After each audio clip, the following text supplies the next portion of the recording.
आप लोग प्रभु की पूजा अभिषेक के साथ करते हैं, वह नित्य पूजन के रूप में आता है, किंतु विशेष अनुष्ठान के माध्यम से भी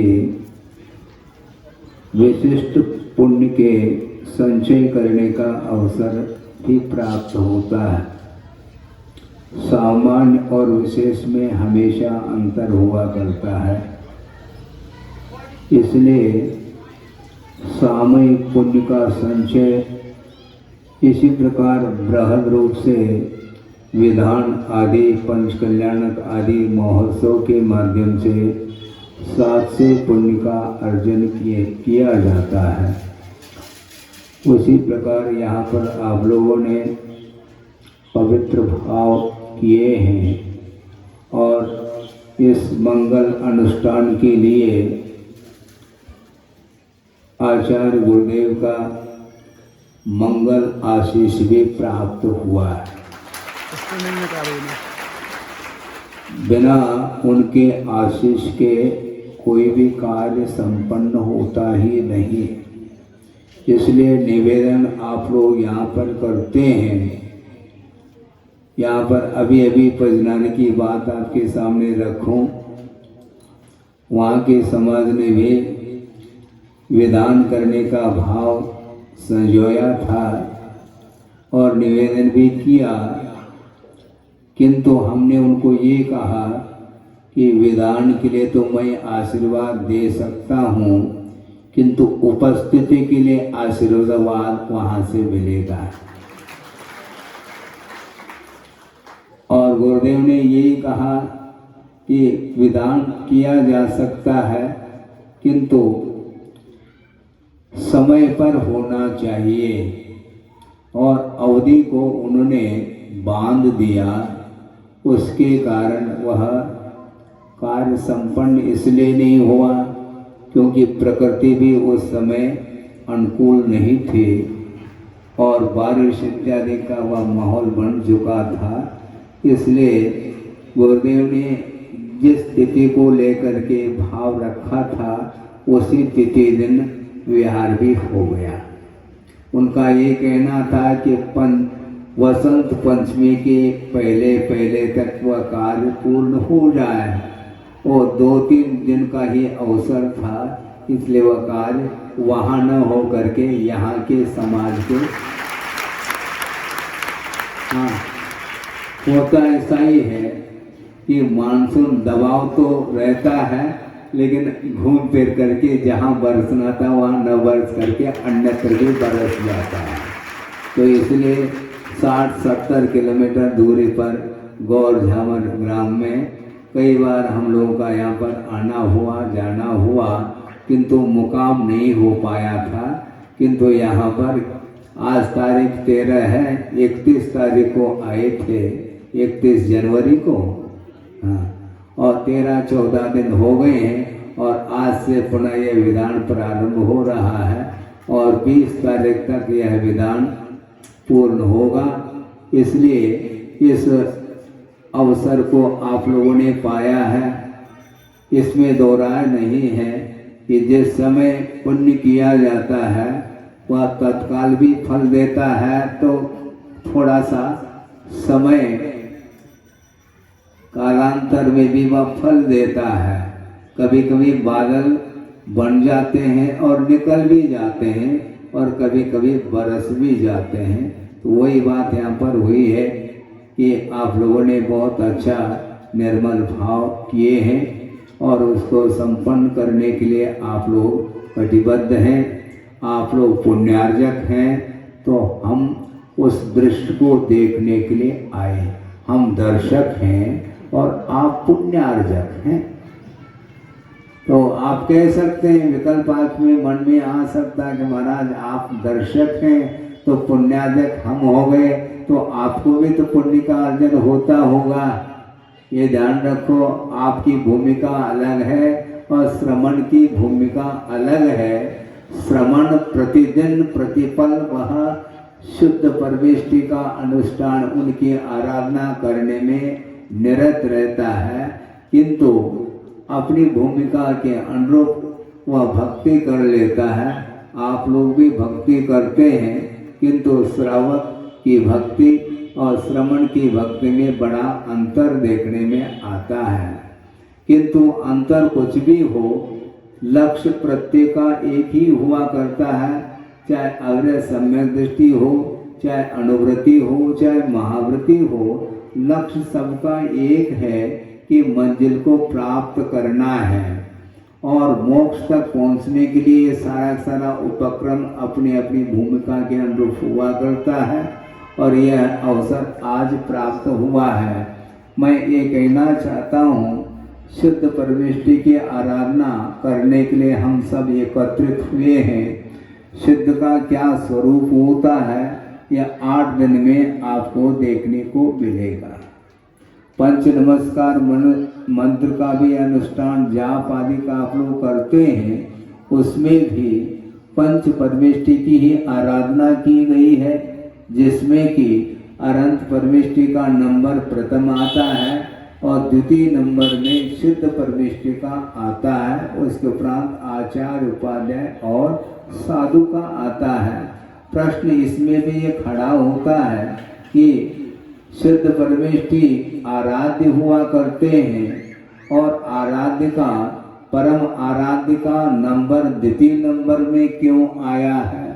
अनंत परमेष्टि का स्मरण सर्वप्रथम क्यों किया गया है? इसका भी समाधान आगम ग्रंथों में मिलता है कि अनंत अवस्था, यद्यपि संसार दशा में ही वह अवस्था प्राप्त होती है और वह परिपूर्णता नहीं है उसमें। शुद्ध परमेष्टि और अनंत परमेष्टि में क्या अंतर है, इसको थोड़ा सा हम समझने का प्रयास करते हैं। वह ये है, 4 घातिया कर्मों का क्षय करके केवल ज्ञान को जिन्होंने प्राप्त कर लिया है, 18 दोषों से रहित है, सर्वज्ञ पद को प्राप्त कर लिया है, वीतरागी है, इसके उपरांत भी 4 घातिया कर्मों के क्षय होने के उपरांत भी उनका वह परिणमन शरीर के अधीन अभी भी है। शरीर आश्रित वह परिणति है अनंत अवस्था, जबकि शुद्ध अवस्था तीनों प्रकार के शरीरों से अथवा कर्मों से मुक्त हुआ करता है। त्रिविध कर्मवल वर्जित शुद्ध महंता, इस प्रकार की पंक्ति आप लोग पढ़ते हैं।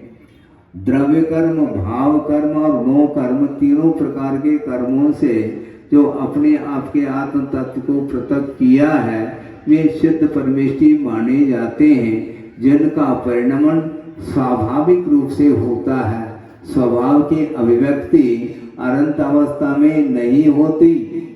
अनंत परमेष्टि यद्यपि सिद्ध परमेष्टि के निकटवर्ती वह अवस्था मानी जाती है, इसके उपरांत भी वह वैभाविक परिणति इसलिए है क्योंकि शरीर आश्रित ही उनका जीवन चलता है। 8 साल अंतर्मुक्त के उपरांत मान लो किसी ने केवल ज्ञान उपलब्ध कर लिया है और उनकी उम्र कितनी है, 1 पूर्व कोटि की है, तो 8 साल अंतर्मुक्त के पश्चात केवल ज्ञान होने के उपरांत भी अवशिष्ट जो जीवन है वह आयु कर्म के साथ ही उनका चलता है। अनंत शक्ति के धारी होने के उपरांत भी उस आयु कर्म का वो क्षय नहीं कर पाएंगे अकाल में। आयु कर्म की उदीर्णा जो होती है वह 6ठे गुणस्थान तक ही हुआ करती है, इसलिए केवल ज्ञान होने के उपरांत आयु कर्म की उदीर्णा अर्थात अकाल मरण संभव नहीं है। इसलिए सारा का सारा वह उस आयु को पूर्ण करके ही फिर बाद में निर्वाण को प्राप्त करते हैं। इससे स्पष्ट है उतने दीर्घ काल तक उनको विहार आदि के माध्यम से धर्म प्रवणना आदि करते हुए जीवन व्यतीत करना होता है। इसलिए वह आत्मा की शुद्ध परिणति नहीं है। केवल ज्ञान होना अलग वस्तु, किंतु केवल ज्ञान के साथ साथ उस शुद्धत्व का संवेदन करना, अनुभव करना अलग वस्तु है। इसलिए सिद्धत्व का संवेदन उन्हें कब होता है, जब तीनों प्रकार के कर्मों से वह मुक्त होते हैं उस समय शुद्ध अवस्था उन्हें प्राप्त होती है। गुरुदेव ने बहुत अच्छा उदाहरण दिया है, वह ये है कि अनंत परमिष्टि और सिद्ध परमिष्टि यदि कोई अंतर है तो अंतर ये देखने में आता है कि जिस प्रकार नवनीत और घृत में अंतर पाया जाता है। नवनीत आप जानते हैं, मक्खन जिसको बोलते हैं, दूध को तपा करके उसमें जामुन डालते हैं और वह दही के रूप में वह दूध परिवर्तित हो जाता है और दही का मंथन करते हैं मथानी के माध्यम से, और वह मंथन करने के उपरांत उस दही में से नवनीत का गोला निकल आता है।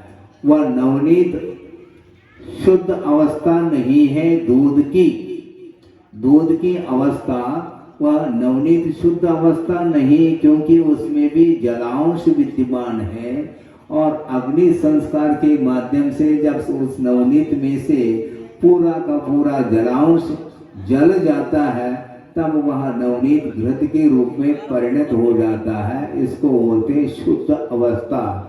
उसी प्रकार शुद्ध परमेष्टि भी घृत के समान स्वभावनिष्ठ है, जबकि अनंत परमेष्टि चार अगाध्या कर्म अभी विद्यमान होने के कारण नवनीत की भांति है।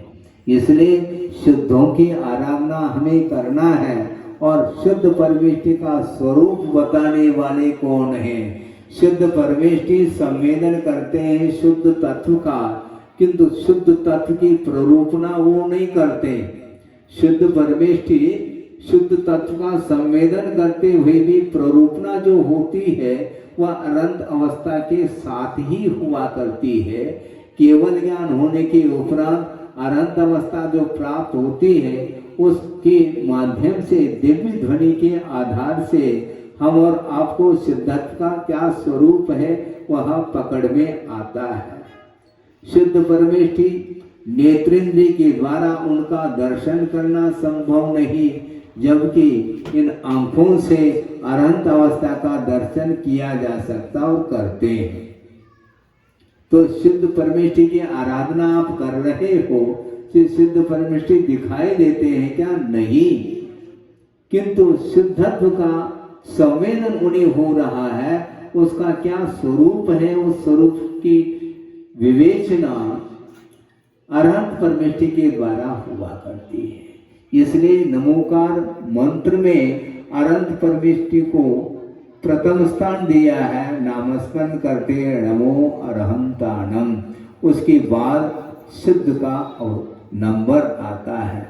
सबसे शुद्ध तत्व यदि कोई है तो शुद्ध अवस्था है। और शुद्ध अवस्था कहाँ पर प्राप्त होती है? ऊपर नहीं। मोक्ष कहाँ प्राप्त होता है? लोक के अग्रभाग पर नहीं, इसी धरती पर साधना के फलस्वरूप मोक्ष तत्व प्राप्त होता है और मुक्ति यहीं पर प्राप्त होती है। उसके अनंतर समय में वो लोक के अग्रभाग पर जाकर के विराजमान होते हैं। इसलिए ऐसा लगता है कि वहां पर मोक्ष है। मोक्ष वहां नहीं, वहां मोक्ष महल है, ऐसा नहीं। कोई वहां पर बिल्डिंग नहीं, कोई हवेली नहीं है, किंतु मोक्ष अवस्था यहीं पर प्राप्त होती है। होने के उपरांत लोक के अग्रभाग पर जाकर के विराजमान होते हैं सिद्ध प्रभु। ऊपर की ओर इसलिए जाते हैं क्योंकि स्वभाव का जब स्वभाव के रूप में परिणम हो जाता है जीव का, उस समय उसकी अवगति टेढ़ी मेढ़ी नहीं होगी, वक्र गति नहीं होती, उनकी गति ऋजु गति होती है, जिसको ईशु गति भी बोलते हैं। ऊर्ध्वम गच्छति आलोकांतात, ऐसा कहा है उमा स्वामी महाराज ने। लोक के अंत तक जाकर के विराजमान होते हैं, किंतु वहां तक जाने में उनको सालों नहीं लगते, घंटों नहीं लगते, एक समय में वहां पर पहुंच जाते हैं। समय किसको बोलते हैं? एक आंख के पलक जो आपके झपक लेते हैं आप लोग, टिमकार हो जाता है आंखों का, उसमें एक बार टिमकार लेने में असंख्यात समय गुजर जाते हैं। अब ऐसी स्थिति में एक ही समय में 7 राजू वो गमन कर जाते हैं, किंतु अनंत काल तक वहीं पर वो स्थिर हो जाते हैं। उसके बाद उनकी गति संभव नहीं, क्योंकि ऊपर जाने का स्वभाव तो है और क्षमता भी है। इसके उपरांत भी जाने के लिए जो निमित्त भूत सामग्री है, धर्म द्रव्य, उसका अभाव होने के कारण सिद्ध परमेष्ठी वहीं पर विराजमान है। और सिद्धों की आराधना हम यहाँ पर बैठे बैठे करेंगे, वहां पर जाकर के सिद्धों की आराधना नहीं होती। सिद्धत्व का संवेदन होता है, वहां पर कोई भी नहीं पहुंच पाएगा।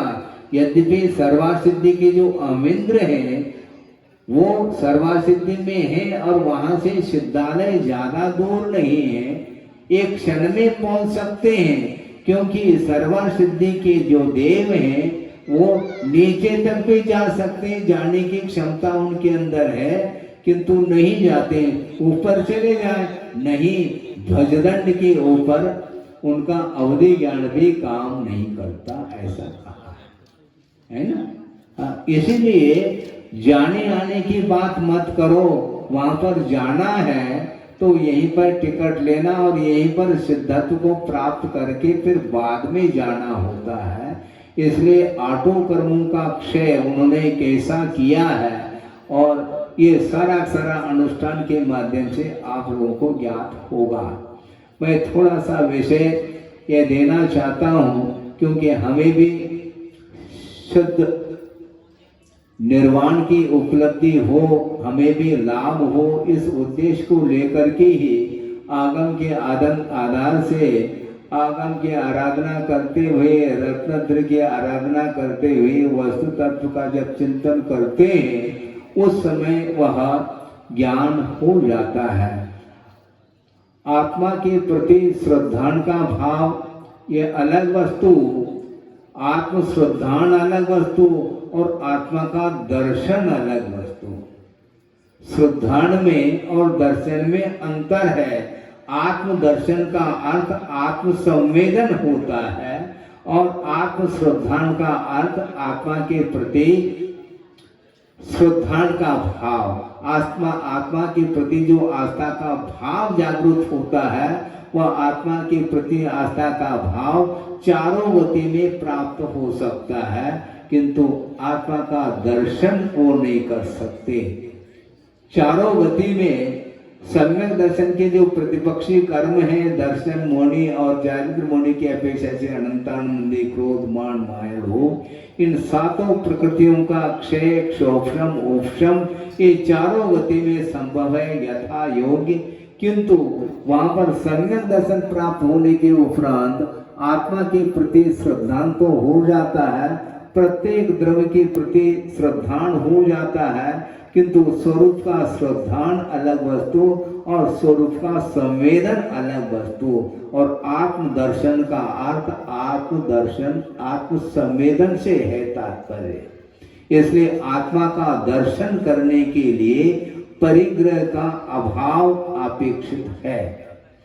आत्म श्रद्धान करने के लिए परिग्रह के विमोचन की आवश्यकता नहीं, किंतु परिग्रह के बीच में रह करके परिग्रह के साथ संबंध रखते हुए भी वस्तु तत्व के स्वरूप के बारे में विशेष बोध जागृत हो सकता है और वह ज्ञान समीचीन बन जाता है आस्था के बल पर। इसलिए चारों गति में सम्यक दर्शन को प्राप्त कर लेता है संसारी प्राणी यथा योग्य अपनी भूमिका के अनुरूप। किंतु आत्मदर्शन करने के लिए आचार्यों का ये कहना है कि परिग्रह का विमोचन किए बिना आत्मा का दर्शन संभव नहीं। इसलिए श्रद्धान और संवेदन जमीन आसमान का अंतर है। आप स्वाध्याय करते हैं, कर सकते हैं, कर भी रहे हैं, और उस स्वाध्याय के माध्यम से वह आत्मा का और पर वस्तु का बोध हो सकता है, और बोध होने से समीचीन बोध होने से श्रद्धान भी जागृत होता है। किंतु तदनुरूप परिणमन करने के लिए परिग्रह का विमोचन करना अत्यंत अनिवार्य सिद्ध हो जाता है।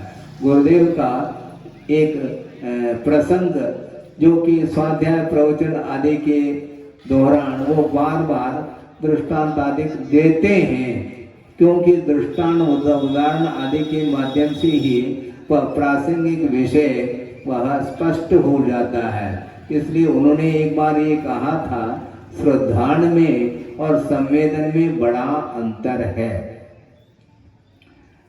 आपको मिश्री के प्रति श्रद्धा नहीं, क्या नहीं, मिश्री कैसी होती है, शक्कर मीठी होती है, श्रद्धान है। हाँ, संवेदन हो रहा है आपको सभा में बैठे बैठे, श्रद्धान तो है, मिश्री मीठी होती है किंतु संवेदन संभव नहीं। संवेदन के लिए जब तक मुख में मिश्री नहीं जाएगी तब तक वह मिठास का स्वाद संभव नहीं है। इसी प्रकार गुरुदेव का ये कहना है कि श्रद्धान अलग वस्तु है और संवेदन अनुभव ये अलग वस्तु है। एक व्यक्ति को प्यास लगी है काफी और वह जा रहा है किसी व्यापार हेतु और बीच में जंगल में पहुंच जाता है और कड़ाके की गर्मी ठंडी नहीं, ग्रीष्म ऋतु में वह जा रहा है, चारों ओर से लू लपट लग रही है, वह जा रहा है, पैदल जा रहा है, सुनो पैदल जा रहा है, गाड़ी से नहीं, और कंठ सूख गया है और जा रहा है, काफी लंबा सफर करना है। इसके उपरांत वो थक करके वह बैठ गया, एक कदम चलना भी मुश्किल हो रहा है। अब क्या किया जाए? बैठ गया एक पेड़ के नीचे और सोच रहा है अब पानी यदि नहीं मिलेगा तो क्या होगा। हतोत्साहित होकर के बैठा है, चारों ओर वह दृष्टिपात करता है, एक भी व्यक्ति दिखाई नहीं पड़ रहा है, किंतु 5-7 मिनट के उपरांत उसकी दृष्टि जाती है तो एक व्यक्ति नजर आता है। अब हमें आपको पूछना चाहते हैं, वह दृष्टि गई और एक व्यक्ति देखने में आया है और मन में तसल्ली आ गई, पी लिया पानी? नहीं पिया, पानी बिल्कुल नहीं पिया है और कंठ अभी भी सूखा ही है। इसके उपरांत भी जो शांति का अनुभव उन्हें जो हो रहा है, ये शांति के संबंधी है, इसको बोलते हैं विश्वास। विश्वास संबंधी यहाँ उसको तसल्ली है, शांति है। कंठ अभी भी सूखा है और व्यक्ति जब पास में आ जाता है तो उसको वो पूछ लेता है, क्यों भाई साहब आप उधर से आ रहे हैं, कोई वहाँ पर पीने के लिए कोई प्रबंध है क्या? नहीं, कोई तालाब सरोवर वगैरह? हाँ, क्यों नहीं, यहाँ से लगभग 1-8 फरलांग आप जाएंगे तो बिल्कुल स्वच्छ जल आप पाएंगे। अच्छी बात है। अभी तो एक कदम रखने के लिए उसको कैसा लग रहा था, मैं रख नहीं पाऊंगा, किंतु अब 2 फरलांग चलने की क्षमता कहां से आ गई? पिया नहीं जल। इसके उपरांत भी इसको बोलते हैं क्या? विश्वास।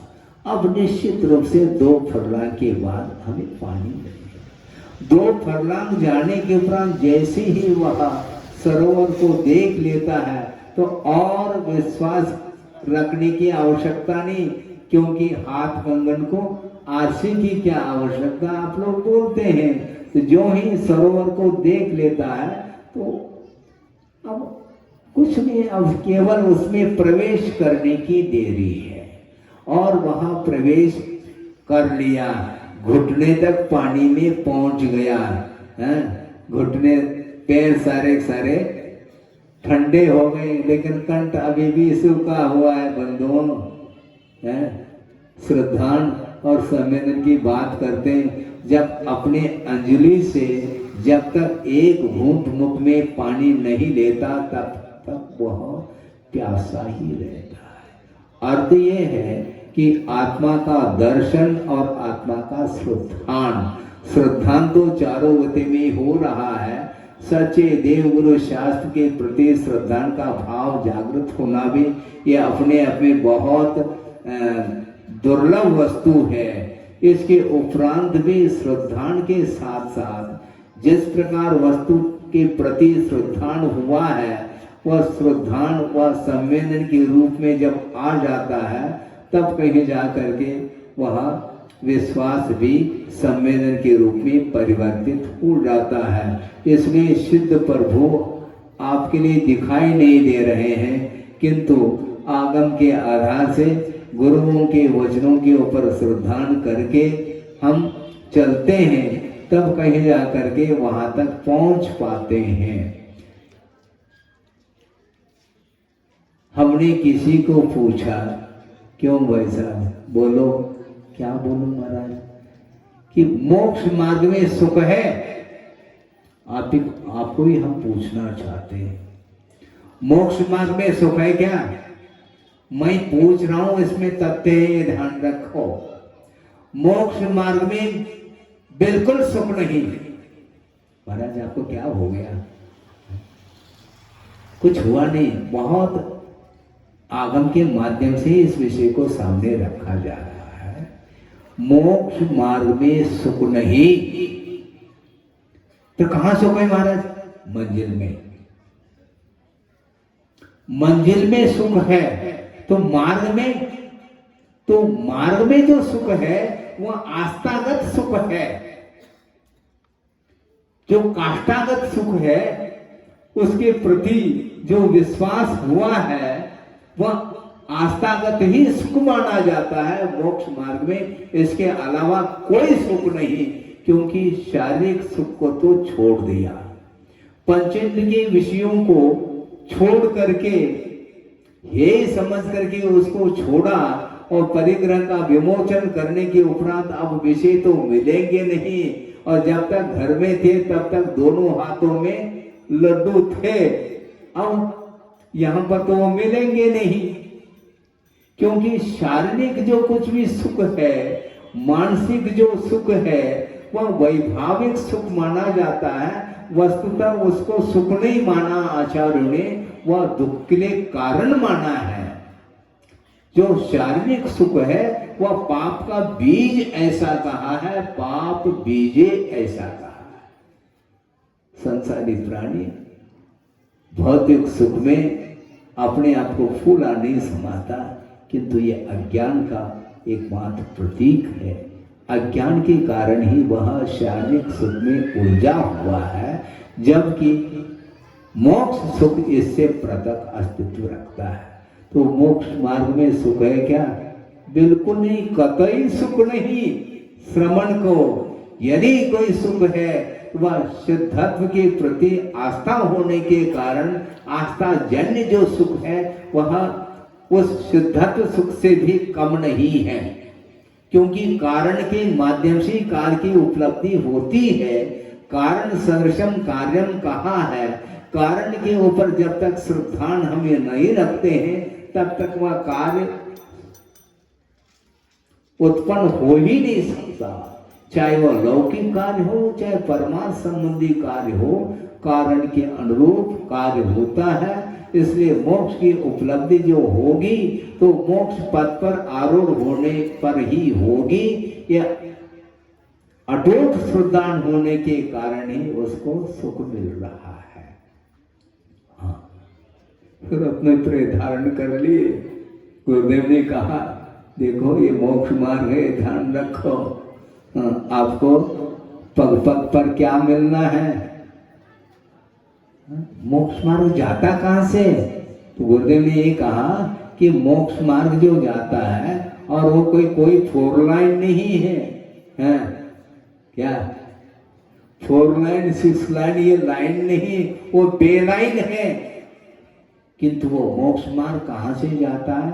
परिचय और उपसर्ग के बीच में से वो मोक्ष मार्ग जाता है। चलना हो तो आपकी मर्जी, नहीं है तो हमारी कोई अर्जी नहीं है। मोक्ष चाहते हो प्राप्त करना, तो मोक्ष मार्ग पर आरूढ़ होना है। सोच समझ करके मोक्ष पथ पर पैर रखो। पैर रखने के उपरांत फिर बाद में पीछे नहीं हटा सकते। हाँ, डरना नहीं। डरना है तो घर बैठे रहो। हाँ, एसी में बैठो हैं, और सीए वाले भी एसी में बैठे हैं। हाँ बिल्कुल, सीए कर लिए और प्रैक्टिस कर रहे हैं, एसी में बैठे बैठे वह वित्त का अर्जन कर रहे हैं। किंतु आचार्य कहते हैं उस एसी को छोड़ना पड़ेगा। तुम सीए करो अथवा न करो, एसी को तो छोड़ना पड़ेगा। तुम्हें ये ध्यान रखो, बिल्कुल खुले मैदान में आ जाओ, तब होगा केवल ज्ञान। चार दीवार के बीच में रह करके हम साधना तो कर सकते हैं अपनी भूमिका के अनुरूप सनन नहीं होने के कारण, किंतु आज नहीं कल तुम्हें मैदान में आना पड़ेगा। इस श्रद्धान के साथ ही वह अपनी शक्ति के अनुरूप वह साधना करने में वह तत्पर हो जाता है। तो मैं ये कह रहा था कि मोक्ष मार्ग में कोई भी भौतिक सुख नहीं मिलने वाला, और परमार्थ संबंधी भी सुख अभी हाथ नहीं लगने वाला, क्योंकि वह मुक्ति में वह सुख है। रत्नत्रय ये मार्गात्मक है, और मार्ग में मंजिल नहीं हुआ करता। मोक्ष में वह सुख मिलेगा, अलौकिक सुख। वह प्रतिपल नहीं, प्रति समय अनंत सुख का वह संवेदन करने, वह अनंत सुख का संवेदन अरहंत अवस्था में भी संभव नहीं। बंधु ये ध्यान रखो, फिर अन्य अवस्थाओं में कैसे प्राप्त करना चाहो आप। इसलिए अरहंत अवस्था में भी अभी पूर्णतः स्वतंत्रता उन्हें प्राप्त नहीं है।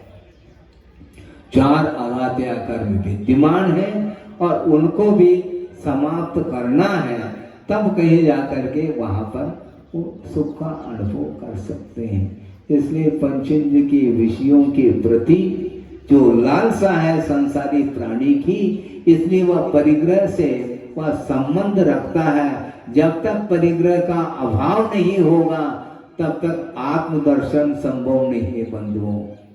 आत्मदर्शन और आत्मश्रद्धान इसमें बड़ा अंतर है। आत्मश्रद्धान करना भी विरल ही जीवों के लिए यह श्रद्धान प्राप्त होता है। संसार में अनंतानंत जीव हैं जो भिन्न भिन्न पर्यायों में अपने अपने कर्म के फल भोगने के लिए उन पर्यायों को प्राप्त कर लिए हैं, किंतु वहां पर सम्यक दर्शन को प्राप्त करने के लिए जो योग्य पर्याय है उसको भी प्राप्त करना अत्यंत कठिन हो जाता है। हाँ, और सम्यक दर्शन को प्राप्त करने के लिए आपके पास वह सामग्री प्राप्त हो चुकी है। आप सम्यक दृष्टि है, बिल्कुल मान लो नहीं है तो प्राप्त करने के लिए सामग्री प्राप्त है आपको।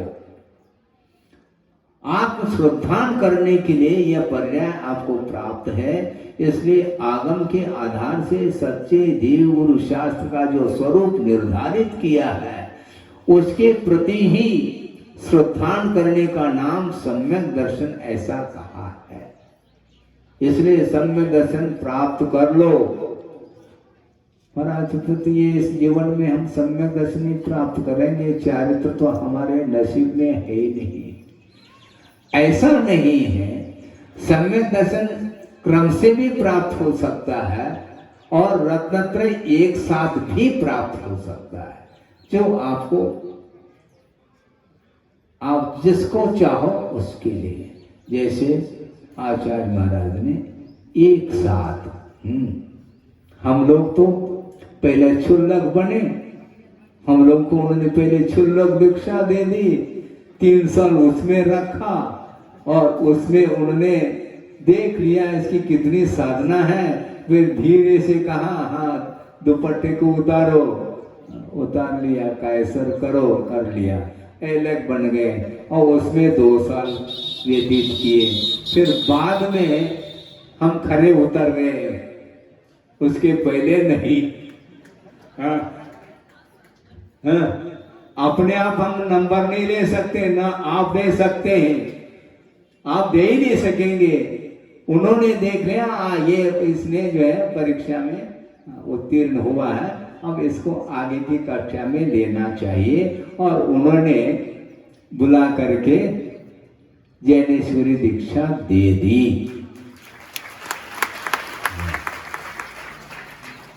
अब क्या कह रहे हो, दीक्षा दी नहीं जाती, ली जाती है।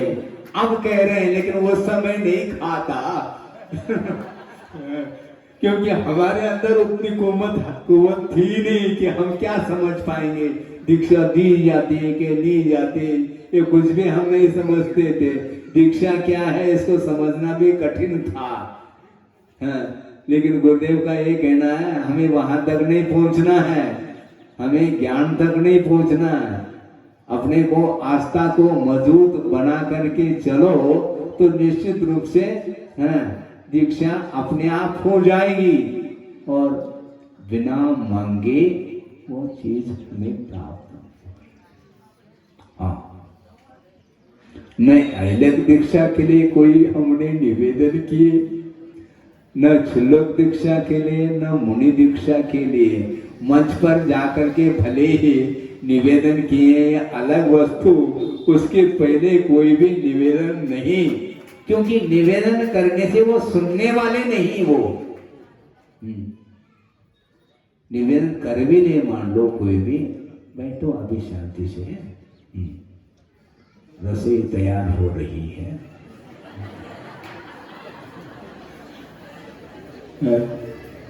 तैयार तो होने दो, रसोई तैयार होने के बाद परोसा जाएगा। बन रही है रसोई, आस्था के साथ बैठो।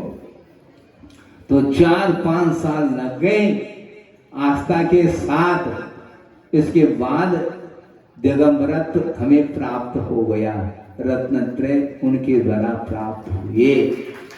लेकिन ये ध्यान रखो, और विशेष बात मैं आपके सामने रख रहा हूं 2-5 मिनट के अंदर, वो ये है कि उनका ये कहना था कि देखो ये दिगंबरत्व अवस्था जो है ये जिनलिंग माना जाता है।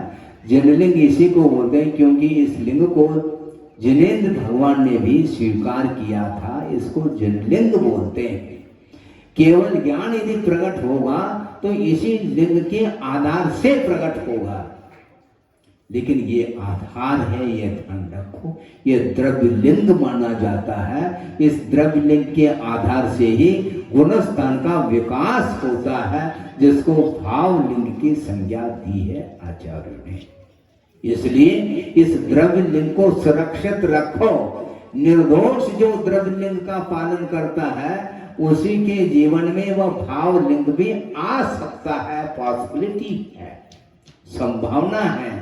जब कभी भी भाव लिंग आएगा उस समय द्रव्य लिंग का होना अनिवार्य है, किंतु द्रव्य लिंग मिलने के उपरांत भी वह अत्यंत दुर्लभतम जो वस्तु है भावलिंग, वह प्राप्त हो भी सकता है और नहीं भी हो सकता।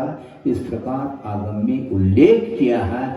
अधिकतम वह 32 बार संयम को अंगीकार करता है, इससे अधिक अंगीकार करने की कोई भी आवश्यकता नहीं है। किंतु भावलिंग के अभाव में द्रव्य लिंग को इस संसारित प्राणी ने अनंत बार अंगीकार किया। इसके उपरांत भी केवल ज्ञान से वंचित है। केवल ज्ञान से ही नहीं, सम्यक दर्शन से भी वह वंचित रहा है। इसलिए जिन लिंग को धारण करने के उपरांत मोक्ष मार्ग प्रारंभ हुआ है। अभी हम नहीं कह सकते प्रारंभ हुआ क्या नहीं हुआ, क्योंकि तदनुरूप यदि गुणस्थान आ गया तो मोक्ष मार्ग प्रारंभ हुआ ये माना जाएगा। तब हमें लगा कि देखो मोक्ष मार्ग क्या वस्तु है। इसलिए उनका ये कहना है कि व्यवहार मोक्ष मार्ग अलग है, निश्चय मोक्ष मार्ग अलग है, और ये दोनों मोक्ष मार्ग भावात्मक है, आत्माश्रित है, और जो उपचार मोक्ष मार्ग है वह शरीर आश्रित है, ऐसा कहा। समझे आप? हाँ, भेद रत्नत्रय सम्यक दर्शन, सम्यक ज्ञान, सम्यक चारित्र रूप जो रत्नत्रय है, ये भी तीनों भावात्मक है और ये व्यवहार मोक्ष मार्ग माना जाता है। और ये तीनों जब अभिन्न हो जाएंगे तो वह शुद्धोपयोग की अवस्था मानी जाएगी, जिसको निश्चय मोक्ष मार्ग की संज्ञा आचार्यों ने दी। इसलिए निश्चय मोक्ष मार्ग पर आरूढ़ होने के लिए व्यवहार मोक्ष मार्ग भी अनिवार्य है, क्योंकि व्यवहार ही निश्चय के लिए हेतु है, ऐसा कहा। किंतु जो व्यवहार मोक्ष मार्ग वह भी भावात्मक है, आत्माश्रित है, और उसको प्राप्त करने के लिए शरीर आश्रित जो मोक्ष मार्ग है उसको ग्रहण करने की आवश्यकता, जिसको जिनलिंग बोलते हैं। इसलिए जिनलिंग को अंगीकार करने के उपरांत इस जिनलिंग को जो दूषित करता है उसके लिए पुनः जिनलिंग मिलना ओम शांति है। हाँ, ये ध्यान रखो। जिनलिंग को अंगीकार नहीं करना फिर भी ठीक है, अंगीकार नहीं करो ऐसा नहीं कह रहा हूं, किंतु जिनलिंग को अंगीकार करने के उपरांत जो आगम के विरुद्ध परिणाम कर लेता है तो उसका पतन अनिवार्य है, ऐसा कहा।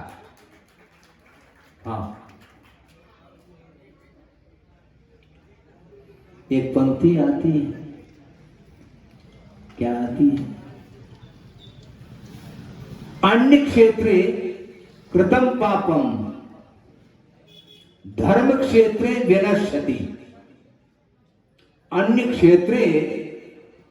क्षेत्रे अर्थात सांसारिक क्षेत्र में, अन्य क्षेत्रे कृतं पापम का अधर्म क्षेत्रे कृतं पापम धर्म क्षेत्रे विनश्यति, किंतु धर्म क्षेत्रे कृतं पापम वज्रलेपो भविष्यति कहा।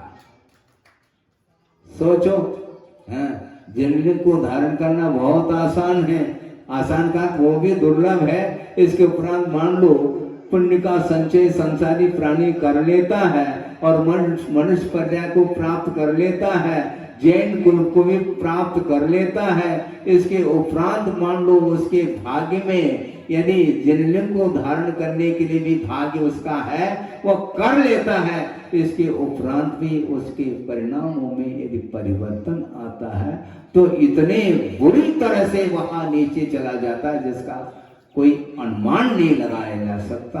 इसलिए आचार्यों ने कहा, मुनिव्रत धार अनंत बार ग्रैवे उपजायो, पै निज आत्म ज्ञान बिना सुख लेशन पायो। आत्म सुख को लेश मात्र भी उसने आत्म सुख को प्राप्त नहीं किया, क्योंकि आत्म सुख को इसलिए प्राप्त नहीं किया क्योंकि शारीरिक सुख की ओर दृष्टि गई, मानसिक सुख की ओर जिसकी दृष्टि जाती है उसका पतन अनिवार्य है, ऐसा कहा है। इसलिए जिनलिंग को सुरक्षित रखने के लिए बार बार गुरुदेव हमें सचेत करते हैं। बहुत अच्छा है, वो यदि सचेत नहीं करेंगे तो हमारी क्या गत होगी कोई भी जान नहीं सकता। हमेशा परिणाम एक से नहीं रहा करते, परिणामों में अंतर मुहूर्त में परिवर्तन होता रहता है। इसलिए अलर्ट होने की आवश्यकता है। हमने जिनलिंग को धारण कर लिया और बैठे बैठे तारे तोड़ने लगे, गलत बात है। क्या तारे तोड़ते हो? आचार्य कहते हैं अभी प्रारंभ भी नहीं हो पा रहा है। दुर्लभ वस्तु को आपने प्राप्त कर लिया, उसको सुरक्षित भी रखो। आपने घड़ी खरीदी, समझ रहे क्या नहीं? आपने घड़ी खरीदी, बहुत